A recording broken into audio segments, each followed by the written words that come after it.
Good morning, Econ students. As promised, I'm here today to give you some feedback on the first Unit 5 FRQ. So I just want to go over what it should look like. I talked to a lot of you guys yesterday via email about making minor corrections and things like that. So, this is just to follow up with that, make sure we're all on the same page, because today I'm giving you Unit 5 FRQ number 2.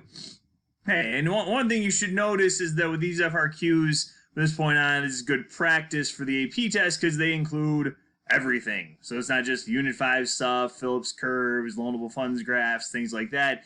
There's MPC, there's fiscal policy, there's monetary policy. Pretty much every FRQ you're going to see from this point on is going to combine several units. Okay, so this one had Unit 2 unemployment questions, Unit 3 MPC questions, and Unit 5 loanable funds questions. So first we'll start off. It says, assume the economy is operating below full employment level of real GDP. Draw a graph that shows that.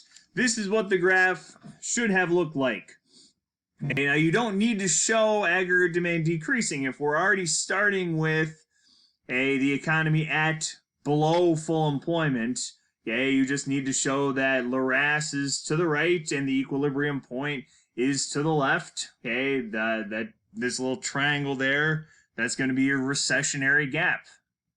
Okay, so this is what you should start out with. Like I said, you don't need to draw aggregate demand decreasing. This is the economy below full employment. If it was at full employment, all the equilibrium points would be crossing Laras. If it was in an inflationary gap, the equilibrium point would be somewhere over here. It would be to the right of Laras.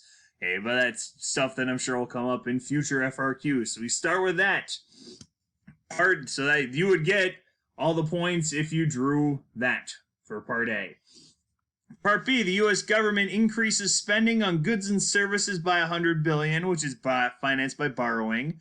How will the increase in government spending affect each of the following? Really, that first part, information you don't necessarily need, is basically the question is, how will the increase in government spending affect each of the following? This is good unemployment review. Okay, so we're in a recession. When we're in a recession, that means we have cyclical unemployment. Okay, where cyclical unemployment is the type that's related to economic downturns. Kind of like what we're seeing right now is an increase in cyclical unemployment. When the recession ends, you assume that those people who've been laid off will get their jobs back. Compare that, remember, there's always going to be some, and when we're at full employment, it doesn't mean zero. It means there's some structural, which is jobs lost to technology, outsourcing, things like that, and some frictional, people voluntarily moving between jobs, things like that. But if we're getting out of a recession, like hopefully we will be in the future, cyclical unemployment goes down. Okay, so that's your answer for B part 1. The second one is one I talked a lot about yesterday with you guys via email, the natural rate of unemployment. The natural rate of unemployment is usually the same idea as full employment. Okay, it lines up with Laras. It's kind of this theoretical construct that maybe if the economy is firing on all cylinders, like I said, you're going to have some structural, you'll have some frictional, but you'll be at long run equilibrium if you're at the natural rate of unemployment. So the only thing that can change the natural rate of unemployment is if Laras moves to the right or the left. If long run aggregate supply shifts to the left, economic growth, that would mean you would have a decrease in the natural rate of unemployment. But that's not something that happened here. Aggregate demand, even though it didn't ask you to move, government spending would shift aggregate demand. Government spending doesn't have anything to do with long run aggregate supply. So the natural rate of unemployment would stay the same, would remain unchanged. Okay, part C, the math part of the problem. Okay, so let's make sure we remember this formula. The multiplier, 1 over 1 minus MPC, otherwise known as the spending multiplier. And then for change in GDP, you take the multiplier times, if we're looking at spending, it could be government spending, investment spending, consumption spending. You get the idea, any type of spending, right? It's different from the tax multiplier, which I'm sure will come up in an FRQ in the next couple weeks. So 1 over 1 minus MPC, we know that, as it says, MPC's 0.75. So 1 over 1 minus 0.75 is 1 over 0.25. 1 over 0.25. So the multiplier is 4. And the change in government spending, which we saw earlier in the question, is 100. So the change in GDP, 400. Okay, so one of the nice things about doing this at home online is you should have a sheet of paper out with all the formulas written on it. Okay, that's stuff we can definitely review: unemployment rate, CPI, multiplier, tax multiplier, money multiplier, things like that. But having a formula sheet will be very helpful come May. And the last question on here, okay, using a correctly labeled graph of the loanable funds market, show the effect of an increase in government spending on the real interest rate. So we'll do our loanable funds market here.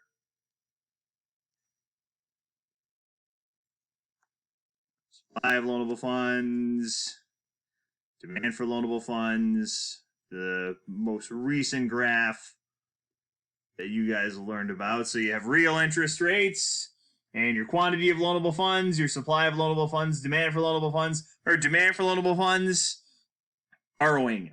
Okay, it could be consumers, you guys, could be businesses, investors, it could be government. And I suppose it could be foreigners as well, but in this case, we're looking at the government. The government had to borrow money in order to finance government spending so that people would get their jobs back. So we'd have a decline in cyclical unemployment. It's kind of a this FRQ was written many years ago, but it's pretty similar to what we're dealing with right now.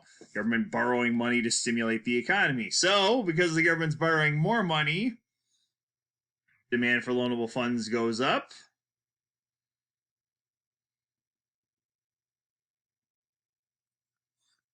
Okay, and your graph should look like that. Demand for loanable funds goes up, like so. And so then the next question, another one that I had some conversations with you guys yesterday via email about, based on real interest rate change in Part D, what is the effect on long-run economic growth? Well, as you can see, real interest rates went up from I1 to I2. Okay, so interest rates go up, and the primary impact of interest rates going up is investment going down. Okay, that's that inverse relationship we spent pretty much all of Unit 4 talking about. So how does it, and we talk about this as like an aggregate demand issue normally.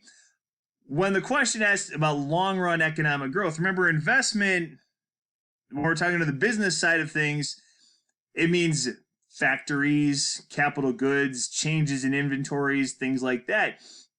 If investment declines, the aggregate demand will go down in the short run. In the long run, however, this affects economic growth because if we're building less building fewer factories, buying fewer capital goods, that means production in the long run is going to go down. Production falls because of that lack of capacity, lack of productive capacity. So the lack of investment and high interest rates will actually decrease long-run economic growth. Okay, so it's one of those things. If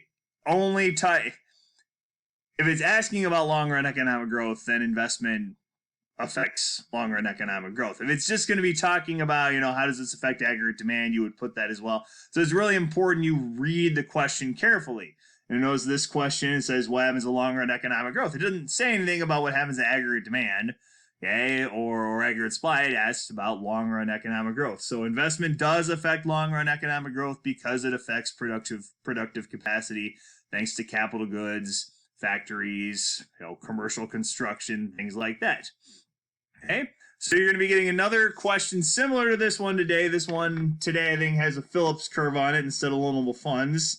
Finish up Unit 5, and we'll do this again. We'll do this again tomorrow, where kind of go over key topics from the FRQ and try to help you guys wrap your heads around it and review. So until then, see you tomorrow. Have a good day.